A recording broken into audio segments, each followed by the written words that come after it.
Let the meltdown begin. MMA Meltdown on the Fight Network. I'm Gabriel Morency. Let's do this thing. Another triple threat meltdown in store for you this evening. And I tell you what, a lot of times you're going to hear me and other hosts say, you know what, we got a great show lined up for you tonight. But tonight, we really do have a great freaking show lined up for you. Phil Baroni's been in the news an awful lot lately. Is he fighting Ben Askren? We're going to find out from the New York badass himself. Phil Baroni will join me. John Ramsey of the Fight Network will throw it down in studio. We'll find out what's going on with GSP's big press conference this Friday in Quebec. Joey Odessa is going to join us, going to crunch some numbers for UFC on Fox 9 and recap a wild card from Brisbane in Australia. And you know what? We often watch UFC cards, and it's hard to get through them. Following the Ultimate Fighter card that was arguably the worst card in recent memory, it's tough to get through some of these nights. 4 and 5 hours of very predictable and boring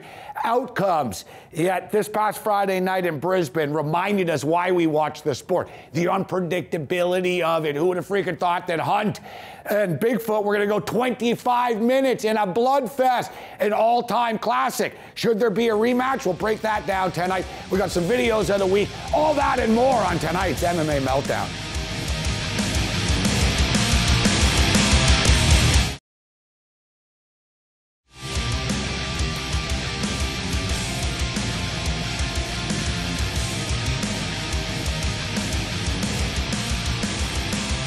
MMA Meltdown on the Fight Network continues. I've been looking forward to shooting this week's show. We always look forward to having the New York badass on the program, but more so this week is can't log on to an MMA website or get on the Twitter without seeing a Phil Baroni in the middle of a firestorm. As you know what, a lot of people said Phil Baroni was done. He's not coming back, including many respected doctors out there. And hey, it's been 6 months. A little less than 6 months since one of the most gruesome injuries in MMA history. And the New York badass is back, not only ready to fight, but back on MMA Meltdown. Phil, it's always a pleasure, man. How you doing? Hey, man. Thanks for having me on. Hey, no, it's always a pleasure, Phil. And you know what? We had you on pretty much right after the injury. We had you on in the middle of the rehab. And I'm going to tell you what, I'm blown away that you're back and you're ready to go already, man. Congratulations on the comeback. Oh, thanks, man. Everybody's blown away, man. I heal pretty quick, dude. Doctors are blown away. Therapists are blown away. But, you know, I'm ready to start fight camp right now. I'm ready to go. I'm 100% healed, and I'm ready to get in there. Now, you know, how dark was the darkest moment when you were hopping around on crutches right after the injury? How tough was it? Man, I mean, it was bad, dude. I was on crutches for over 3 months, man. I got real skinny, lost my legs, lost my ass. I was looking like an old man. You know, like an old man. My poor wife didn't recognize me. Look, you know. So you know what? Clothes on. With my clothes off, she recognized me, of course. But with my clothes on, she had no idea what it was. So you know what you're going to look like in like 20 years, then, right? Yeah, I know exactly what I'm going to look like. Yeah. So it's amazing, though. A couple of months ago, man, you're zipping around on a scooter in casinos. And, you know, now you're hopping around in a cage. Not fully. It's not. Is it ready for a full fight camp yet? You're ready to go 100%? Yeah, I'm ready right now, man. I want to have a training camp. I'm going to figure it out, get training. I'm ready to go. Book a fight and get back to business. Well, speaking of business, I'll get right down to business. Obviously, all the talk is about a potential matchup with you and Ben Askren. Askren officially sides with ONE FC.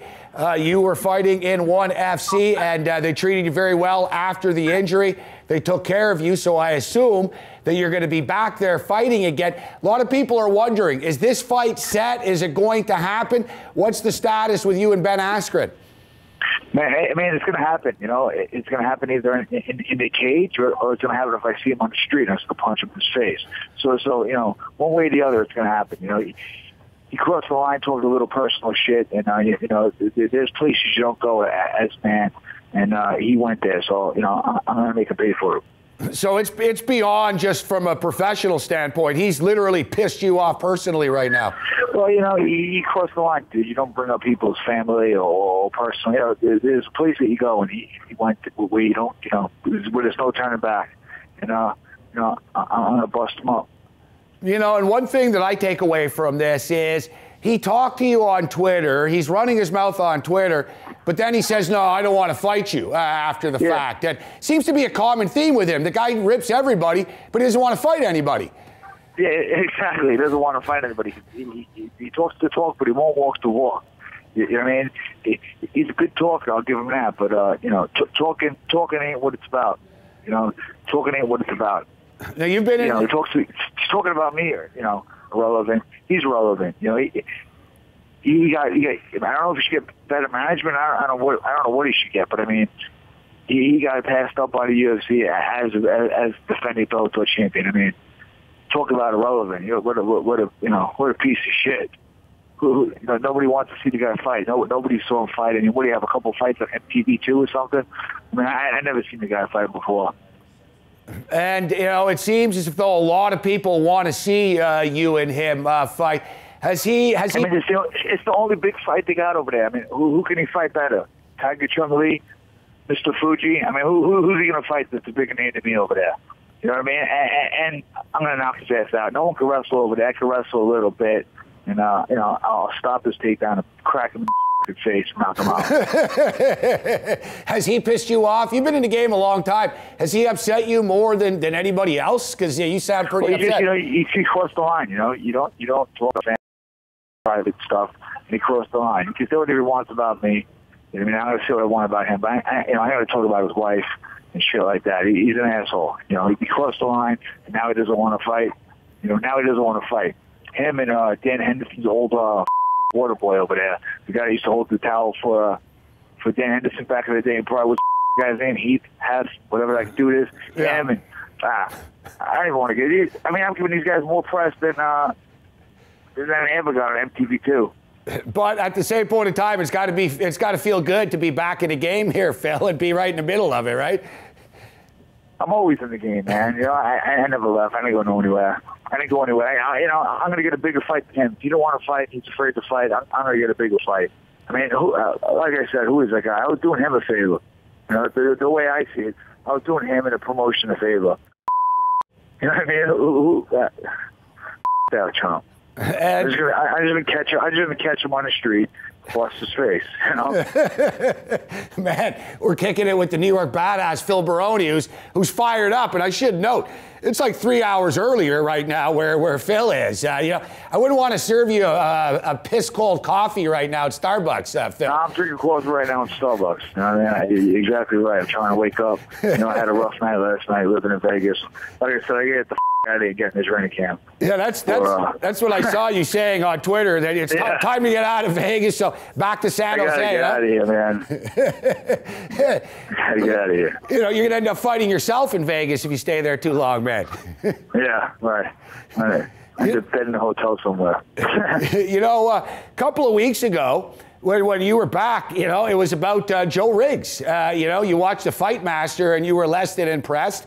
Before you got injured, there was a potential contract on the table with Bellator. So it sounds like there's quite a few potential opponents out there right now. But I read your blog, and I've enjoyed the blogs. Look, this bottom line is like this. I'm not hurting for a fight. I get a fight, any day of the week. This guy's hurting for a fight. He's on the head to hop a plane to Singapore to get a fight. I mean, I'm done doing this guy a favors, really. I'm not even talking about it anymore. Nobody knows who he is. On my Twitter, there's like people, who's Ben Askren? You know what I mean? I said his name enough. He's a nobody. Never was. You know what I mean? And nobody never was. He's a famous wrestler. No one watches that shit either. You know what I mean? I wrestled my whole life. It's like 7 people in the stands. Bullshit. And that's what he had in MTV too. 7 people there to watch him. And, one thing with Ben Askren is he's so damn polarizing, yet I don't understand. Now he's taking pot shots at the WSOF champ. Steve Carl sucks. He was at Bellator. And I wouldn't waste my time with them either. And, it seems like this dude, like you said, he crosses a line. And, you guys as fighters generally respect each other. Not everybody's, drinking shots of Jagger together at the bar after, but there's a respect as fighters. Doesn't seem like he has a lot of respect for anybody. No, he's got no respect for nobody. I mean, and good for him. He's young and dumb, dude. he's going to catch one, you know. And if he had the balls and testicular fortitude to sign a contract and fight me, he'd catch one from me. But I mean, I'm done talking about this guy, man. I know everybody likes it, and of course I'll give you a little badass on your show for a minute here, but I'm done talking about this guy. He's got no future. He just, I don't know. His manager must suck, and he's I don't know where he is now. He's in who you want to play for, Yankees, or you want to be on the Japanese Tornadoes, the Tokyo Tomahawks. Where do you want to play? I want to play for the fucking Yankees. I played on the Yankees before. I played on the Yankees before.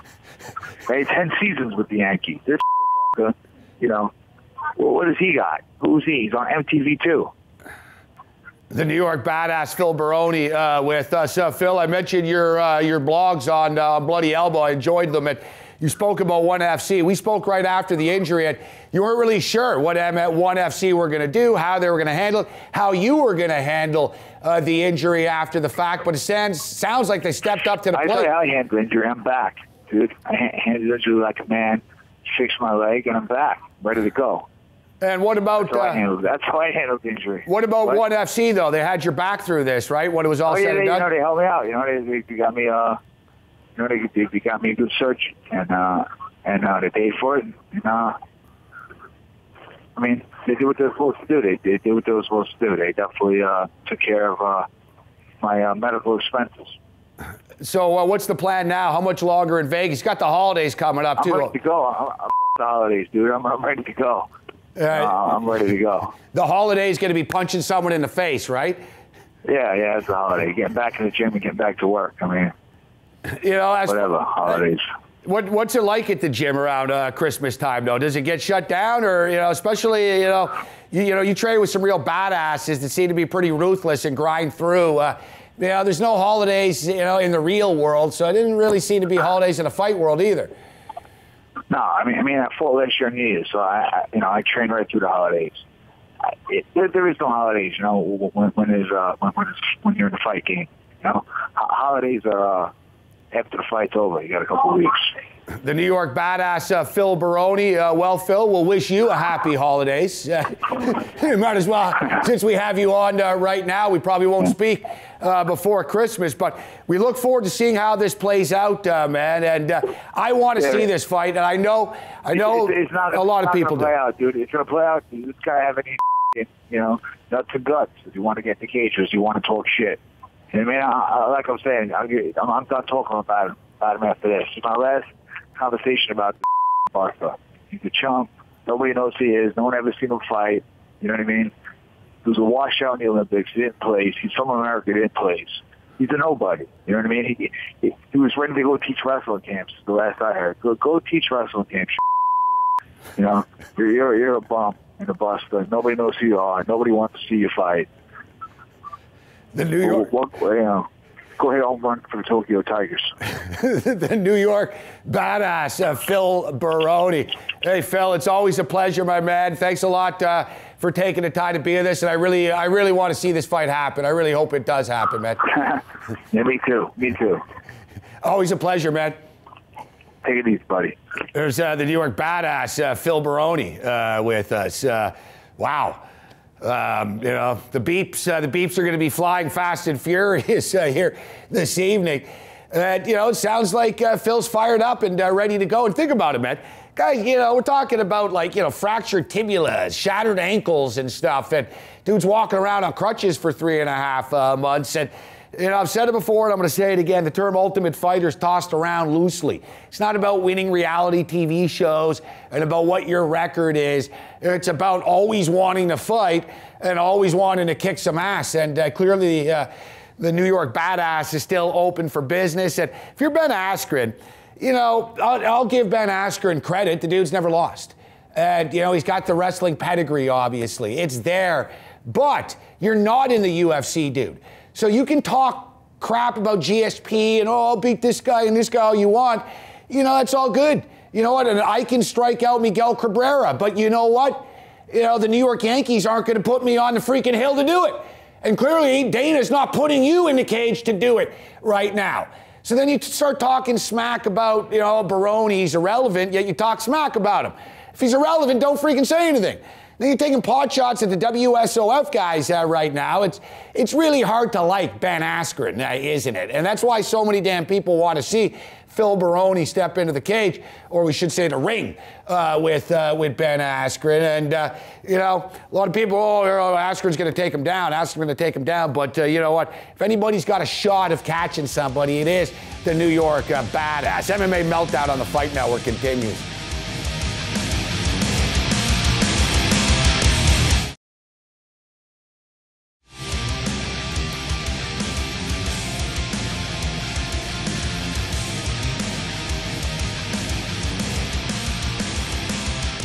MMA Meltdown on the Fight Network continues. Thanks to the New York Badass, Phil Baroni, for joining us. And man, we knew Phil was going to be fired up tonight, but we didn't know he was going to be that fired up tonight. John Ramsey, always fired up. What's going on, Rammer? Oh, just trying to enjoy the landscape of mixed martial arts. It looks like Ben Askren heading to ONE FC. Maybe him and Phil Baroni will get it going. Yeah, and I tell you, if they don't get it going in ONE FC, Phil Baroni says he's going to punch him in the face anyways on the street. I love it. Yeah, that's real, right? You gotta love the New York Badass, man. Just a real old school fighter. And John's, a fight purist, man. He's not looking for hype. John's looking for a steak, right? You're not looking for the sizzle. Yeah. You're looking for the steak. And I tell you what, Mark Hunt and Bigfoot Silva, these guys carved up a fat-ass steak this past Friday night, didn't they? Absolutely awesome. When you think about mixed martial arts and you think about the purity of the sport, two guys, battling with reckless abandon. Neither guy cares if they get hit in the face. We saw that. Bigfoot Silva, everybody said going into this fight, there's no way Bigfoot Silva is going to stand and go toe-to-toe with Mark Hunt. He did it. He looked awesome. He doled it out just as good as he got it. And I think he surprised a lot of people. Mark Hunt surprised a lot of people too, because we thought, it's just going to be this simple. Bigfoot Silva, if he can't take the punches, put Mark Hunt on his back and submit him. Well, that didn't happen, but we got to see some of the best entertainment we've seen in the heavyweight division, possibly ever. Maybe ever, right? Awesome. Maybe ever. At pretty much as close as you can come to real life rock'em sock'em robots. Yeah. And the way that you want one of these fights to be as well. Because, there's a lot of great fights where, a good example actually is Melendez and Diego Sanchez. Yep. Was it a great fight? Melendez kind of beat him up. Sure. So you get, as fight fans, we sort of merge it. Can you believe the beating that guy took? What a fight. Yeah. And that doesn't really make it a great fight. This fight was great because, it was like 90 seconds of Silva with Hunt against the fence, and then they would just sort of spin around. Sorry, now it's my turn. Like they were willingly, okay, now you hit me. Yeah, exactly. Now you hit me. It was awesome. Yeah, exactly. And you go back and you talk about Diego and Gil. I think one of the reasons why people love that fight so much is because, yes, Gilbert Melendez was in control for the most part of that, for the most part throughout that fight. But Diego Sanchez was always in the fight, and he landed a couple of big bombs that dropped Gil Melendez. Yeah. He went for the submission. And Diego's just one of these guys. You have to kill him to take him out. You have to absolutely brutalize him like BJ Penn did. And he's just so fun to watch. It's funny, though, guys, and it's been a theme with me. It angers me in which the fight fans and the keyboard warriors, they discount fighters all the time. They're idiots. They really do, though. Oh, Diego Sanchez, he's a bum. Yeah. You get he's lost. He's a bum. Yet he's the guy that just provided you in one of the best wars of the year in the UFC. Oh, Mark Hunt, he's a fat guy. Yeah. He's 7-8. Who the hell is this guy? He's the guy that just provided you with, one of the most entertaining fights of the year. Again, and it's amazing. The guys that have been around, there's a few of these guys, the true essence of the fighters. Forget about their records. These guys are there to fight and entertain. The problem is people don't understand that mixed martial arts is not about records. It's about entertainment. The sport was built on the fact that two game warriors got in there and showcased skills and battled each other and battered each other. I mean, Diego Sanchez, it's not just his fight with Gilbert Melendez. Look at his fight with Nick Diaz. Clay Look Guida. at his fight with Clay Guida. Look at his fight with Kara tomorrow. Parisian, some of the greatest fights you were ever going to see in the Ultimate Fighting Championship, because Diego Sanchez only has one speed, and that is high speed, and it is move forward at all times, and that's what makes for great fighters. Mark Hunt, the same thing.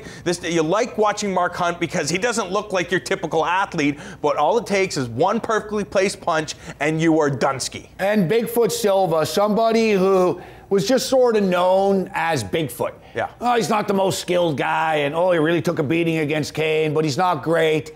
Yet we saw, man, Bigfoot's got big heart. Yeah. You know, not just Bigfoot, but we should change his name to Big Heart, because this guy, he showed his heart. You know, he really did. You know, he showed what his true character was all about. It. You know, no one's ever going to call, oh, Bigfoot's a bum or a stiff, and oh, he's only there because he's big. He's not very skilled. I think it's, you know, with time we start paying a little bit more respect to the fighters themselves. You know, we think we respect the fighters, but to actually respect them as individuals and what they're doing in the cage. Now, let me ask you about a rematch. And you know, people are kind of torn on this. Should there be a rematch between these two? Because what we saw, it's not going to be as good. You're not going to get that again. If they fight against somebody else, probably gets, you know, somebody's going to get knocked out. I don't think it goes 25 minutes again.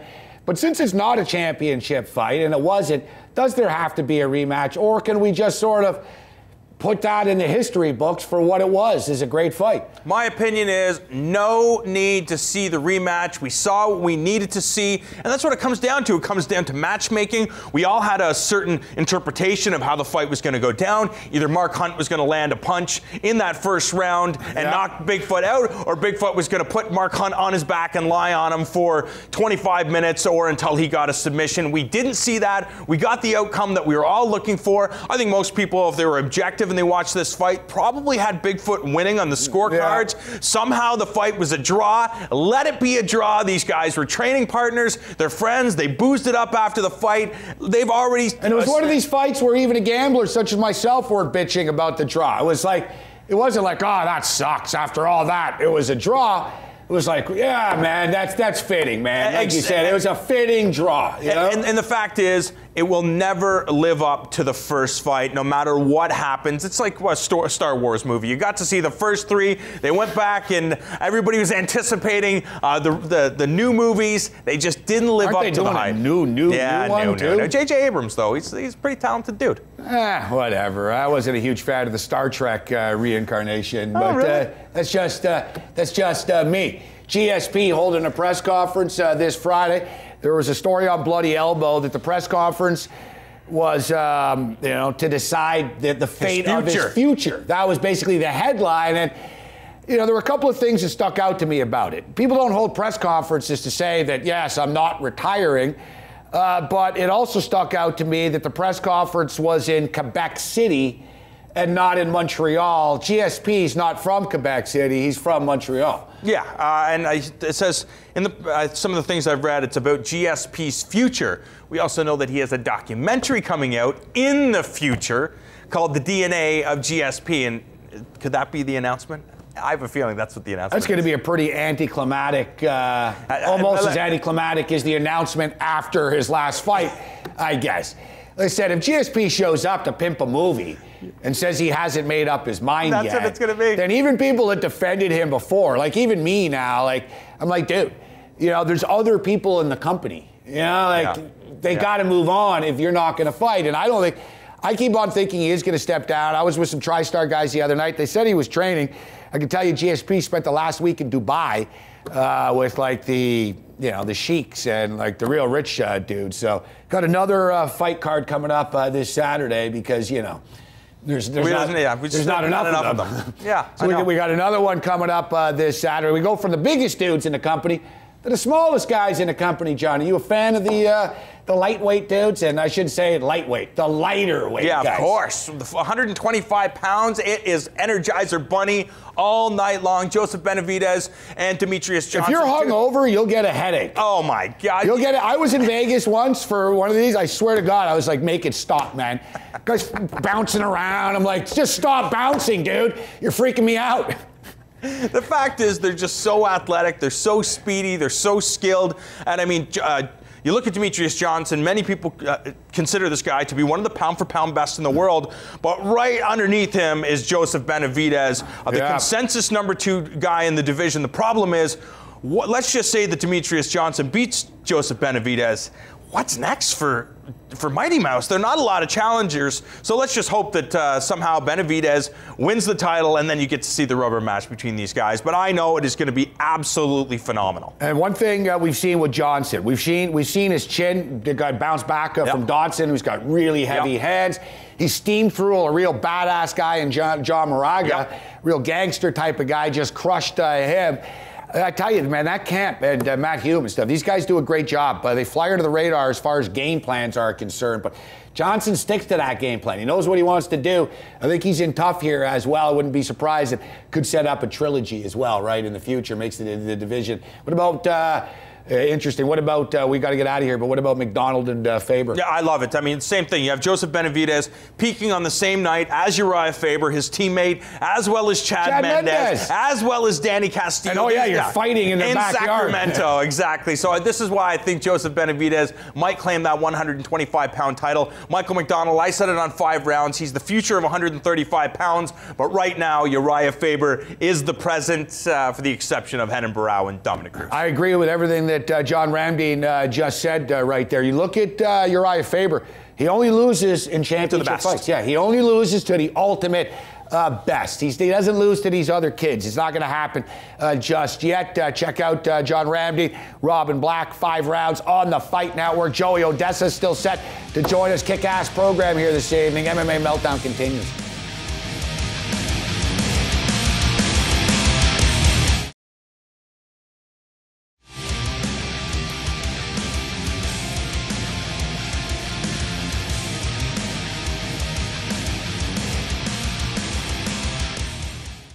All right, thanks to John Ramdeen and the New York Badass for joining us. Joey Odessa will join me in a couple of moments' time. Let's get to our videos of the week. And what would the videos of the week be without at least one video from Russia? Not with love, let me tell you. God bless the Russians. They basically have taken every sport known to mankind and combined it with fighting. Now, we want to get you caught up to date because they've combined boxing and chess, 2 very popular sports and activities in Russia. Not a recent invention, but this is the 2013 championships.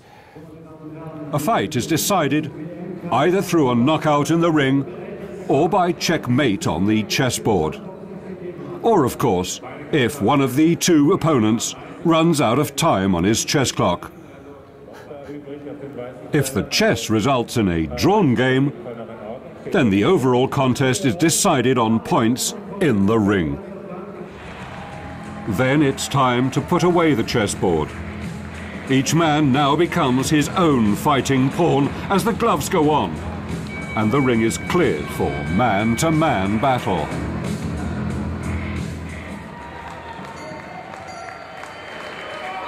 Just as they did at the chessboard, the 2 men are being careful, feeling each other out.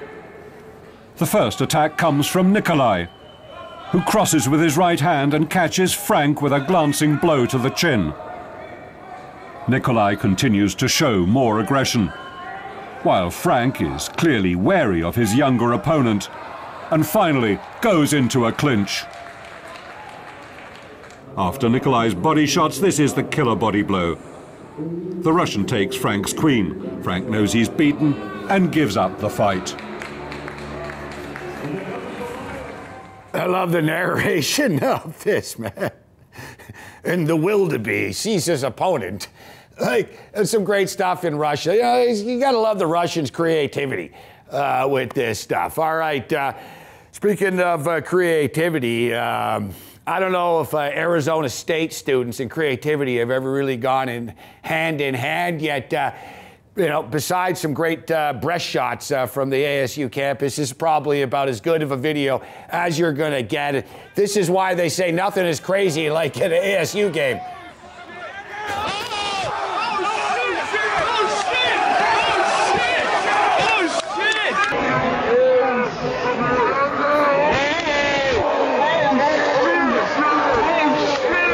That kid's face is just so damn kickable, too. Like next to Jay Cutler, like isn't that kid, like some people just have that face. Hey, some would say I do. But that kid, he just looks like a swarmy type of college punk. And to see him get, slapped in the face with a foot like that, I enjoyed that video. Now, if you wonder what Cro Cop has been up to since his recent retirement, we've got a video, and we should warn you. If Cro Cop invites you to his house and says, hey, you come to my backyard barbecue, just say thanks, but no thanks, because the backyard barbecue is really a backyard ass-kicking. Slušaj, nema ispod pojasa, kad sudac kaže stop, onda se prekida, jasno, jasno. Razdvoji se, makni se tamo svi, borba! Ajde!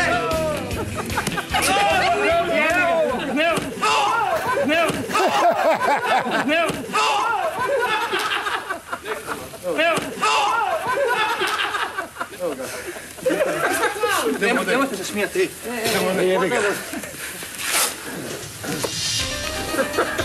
Dajmo ovdje! Ej, Patros, Jur. Voli to. Voli ga vodo! Samo daj, možete čovjek. Gdje je jezik, Zvancija. No wonder Cro Cop always gassed in his recent fights. Look at the people he's training with. Like, I'm starting to wish that I grew up like in Eastern Europe, man, because they just have all the cool videos, backyard brawls, chess boxing, and crazy-ass stuff. All right, speaking of crazy-ass stuff, we're sending to Costa Rica. Joey Odessa will join us. We'll crunch some numbers. UFC on Fox 9.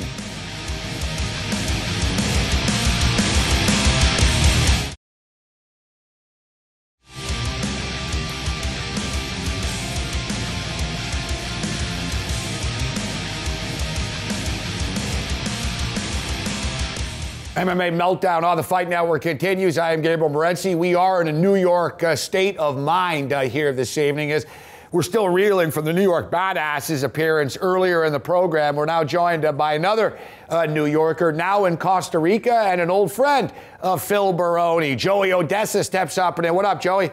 What's happening tonight, Gabe? There'll only be one New York Badass, no matter how many titles Chris Weidman wins. Phil Baroni's the original, man, the UFC one. No, he really is. There's only one Phil Baroni, and as I mentioned earlier in the show, Joey, we can talk about Ultimate Fighters, and I don't care about who wins reality shows and six-fighter contracts and what your record is, but Phil Baroni, he's just one of these old-school Ultimate Fighters, man. The guy doesn't care. He said he doesn't care if he fights Ben Askren in ONE FC because he's going to punch him in the face when he sees him anyways. Phil's a fighter, man, and, ahead of his time. I hate to say that, but it's true. A lot of these guys were. Phil was one of them. I mean, go back to the classic Tanner-Baroni matchups. And, yeah. I mean, Baroni was seconds away from being, possibly being the UFC champ. I mean, if they didn't stop the bout on looking in the past. I mean, he went a nice run over in Japan. Phil's, every time Phil goes out there, you get an honest fight. And to know Phil is, is people that know Phil like Phil. A lot of, Phil's Phil, and he probably said a lot of crazy things, but, Phil's, I got a lot of love in my heart for Phil. He's a good friend. And, Joey Odessa joining us. Joey, how about the fights the other night in Australia? You want to talk about, we talk about fighters, and you bring it up often. You brought this up. It's almost been a theme of 2013, almost, in which veteran fighters with maybe substandard records that the mainstream UFC fight fan will discount. Oh, this guy, look at his record, he's 15-10, or, Pat Healy, oh, he's already lost 12 fights in his career. Carlos Condit's got a ton of losses on his career. We look at Robbie Lawler in the zone that he's in right now, and another guy that's just a freaking fighter, Joey, is Mark Hunt. The guy had a losing record. He kept grinding away, and people would sort of discount him. Oh, he kind of sucks.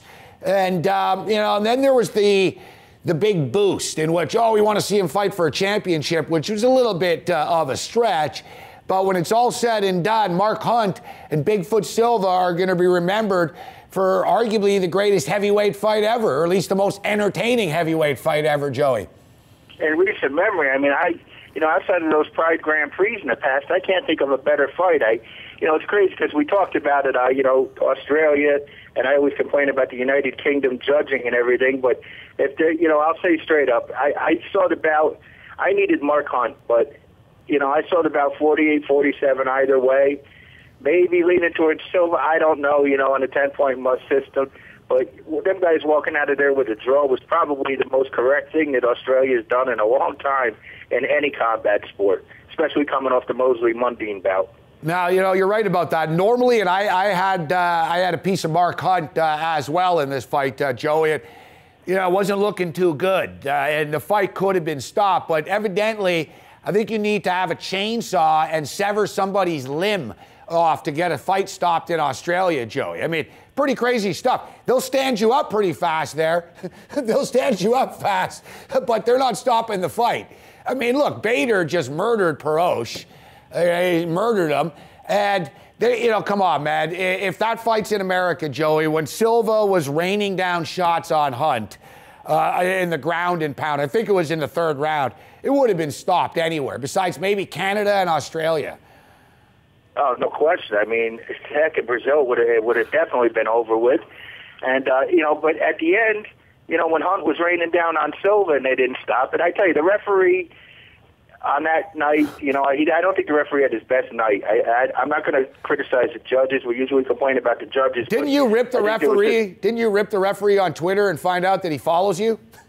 Yeah, it's him, and we got to keep an eye on Adrian Broner this week, simply because Broner became a recent follower, and we want to see if Broner knows what the money round is. I like the inside message you just gave us. So Broner's following an odds maker on Twitter, but that's coincidence. That's a story for another program. But yeah, crazy stuff. And I got to tell you, Joey, we were doing the live show in Montreal. We had David Lacroix-Loiseau in the house. We had Ayman Zahabi, Faraz's brother, up-and-coming fighter. We had some other guys from TriStar there. And, we're on, as the fights are going on. And so Shogun gets the big knockout against Tahuna. And, it was nice to be on the right side of that fight. So I cashed the Shogun ticket. And, we were talking about how the best bet of the Hunt-Silva fight had to be under 1.5 rounds. And I basically said that there's zero hope in hell. Like, there's a better chance of Ariane Celeste showing up and shoveling your snow than there is that Hunt and Bigfoot were going to go 25 minutes. And if you would have told me they went 25 minutes, I would have told you it would have been the most boring fight ever if they did, Joey. That would have been, it would have been one of those, gun to the head lifer type things. I didn't expect it to go 25 minutes. I figured that at some point, we talked about it. One of those guys was getting knocked out. We didn't see Silva really subbing him. But I tell you what, Hunt looks like he's getting better with age. It's kind of, he showed up. And, I'm not saying Silva's a world beater, but people gave him a little bit of a chance against Kane in the rematch. People, They gave him a shot, and he beat. He's got some impressive wins. So how do you feel, Joey? In the mix there, he won't beat Kane. How do you feel about a rematch? Might hurt him. How do you feel about a rematch? Do you think everyone's thought, we got to see this fight again? I don't know. It was so good, and it wasn't a championship fight, so it's not like there's a must-need to make the rematch. I think they probably will make a rematch. And it seems, I'm reading online, a lot of people seem to be split with this, Joey, in which, we got to see this fight again. And then there's others, don't mess with the magic that was that first fight. Where do you stand on that? I say that fighting's a business and you go where the most money is. That's it. I have no say. I'm not even qualified. So that's a rematch. Sure, I'd like to see it again because it would draw great two-way action from where I'm sitting. So yes, but at the same time, if they put them each on the same card, against different guys, it's gonna have the same allure as it would have, as these two guys fighting each other. Yeah. For me, it's just all about good matchups that generate interest. And now this will generate interest, but I'd rather have two matchups. It's one of those things where I'd like to have I'd like to have more matchups and more opportunities to scoop the chips off the table. But I'd love to see this again. As a fan, you got to. Joey Odessa with us. Well, Joe, you're going to have more opportunity to scoop the chips off the table in 2014. There was a record number of cards in 2013, and they're going to surpass it. There's going to be more UFC cards than NASCAR events, and NASCAR is pretty relentless, man. You know, with their testing and stuff, these guys are working like 46, 47, 48 weeks out of the year, and really right now it looks like Dana White and the Fertittas and odds makers such as yourself are going to be working around the clock, Joey. This game basically going to be a card a week next year. Yeah, it's like a nonstop football season, which is great. People don't understand these are individuals from all over the world. So to sit there, there's no statistics, and you know, how do you take a guy from China, you know, like Zhang, that people have never seen fight, and bring him all the way, you know, match his competition up? Because we know that MMA math and boxing math just simply doesn't work. You know, it's a recipe for disaster. And if you try to do this stuff, you know, mathematically, you know, this guy beats this guy, so he should beat this, you know. I mean, Mark Hunt's got a loss to Sean McCorkle, if I'm not mistaken. Yeah, that's why we say, you know, the records, that's the problem with the UFC fan. They get stuck. And Dana did a good job, and Joe Silva did a good job in convincing people, if a fighter's lost twice, he's done. Oh, he lost 2 times in a row. How dare he? He sucks. We got to let him go. He blows. And it's ridiculous. I mean, they were talking, maybe Shogun should retire. So Shogun wins, and suddenly he's great, but if he lost, he should have retired. It's ridiculous. It's just to build the importance of the fights in fans' minds for one reason or another. And you know, people are generally sheep, and they're going to go like pigs to the trough and eat up whatever the UFC tells them to eat up. And speaking of the UFC, we've got another UFC card this Saturday. This card's got more changes, Joey. Unbelievable. Like, you know, because you're setting numbers and you're canceling and changing things up. So let's go with what we got here. We got a championship rematch here with Johnson and Benavidez, fighting in Benavidez' backyard, Joey. And I tell you what, the Alpha Male guys, since Ludwig's been there, have just been freaking killing it. Yeah, and you know, and I criticize the stats guys, but the stats, you know, your stats guy that you had on last week, he proved it. I mean, it shows in the statistics, I guess.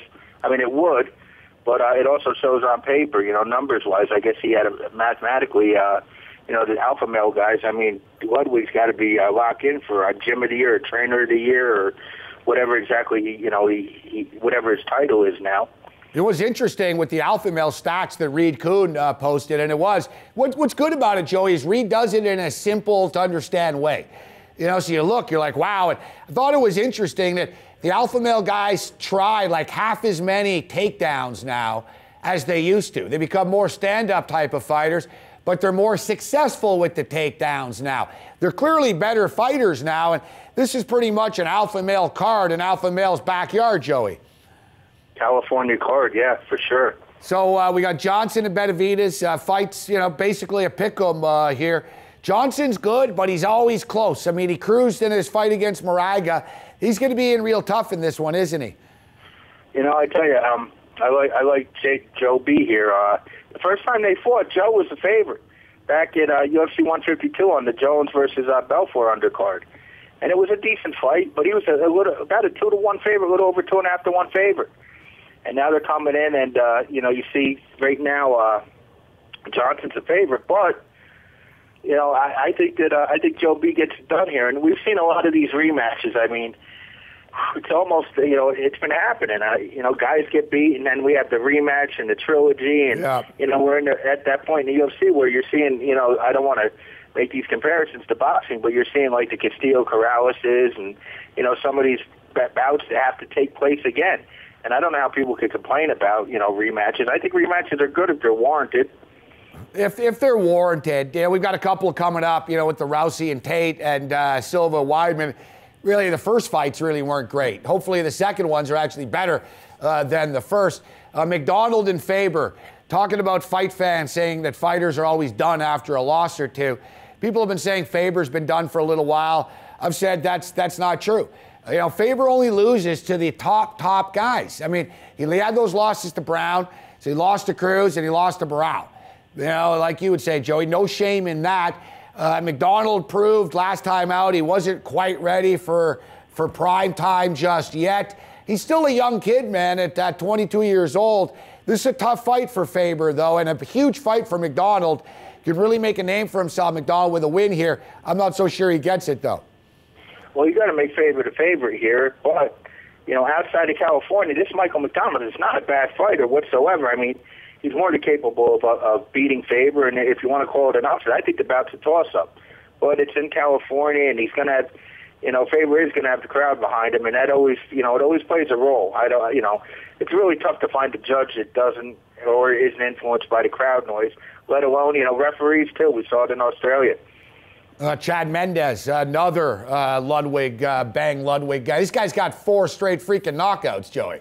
Pretty crazy, including Clay Guida, who might not be the most entertaining fighter anymore, but hard guy to finish, as we've seen over the years. You know, in my opinion, I think Chad Mendes is going to be champion in 2014. I think he was second. I think if Aldo didn't grab the fence, he would have had a different fight. But, you know, again, I don't want to look in the rearview mirror. Mendes is working his way back up. But Lenz is in here. Lenz is tough as nails. You know, I think he's a very mature fighter, but I think Chad Mendes is just that much of a beast. I think he's going to be champ in 2014. Always a pleasure breaking it down with you, Joey. And we don't have enough time to get to the Danzig and Lozon fight. Should be an interesting fight. Both fighters coming off the losses. And if you want more Odessa and of his breakdowns, we break down every fight, including all the preliminary fights, every Tuesday night on Sirius XM channel 167, presented by the Fight Network at 10 o'clock Eastern Time. MMA Meltdown on the Fight Network continues.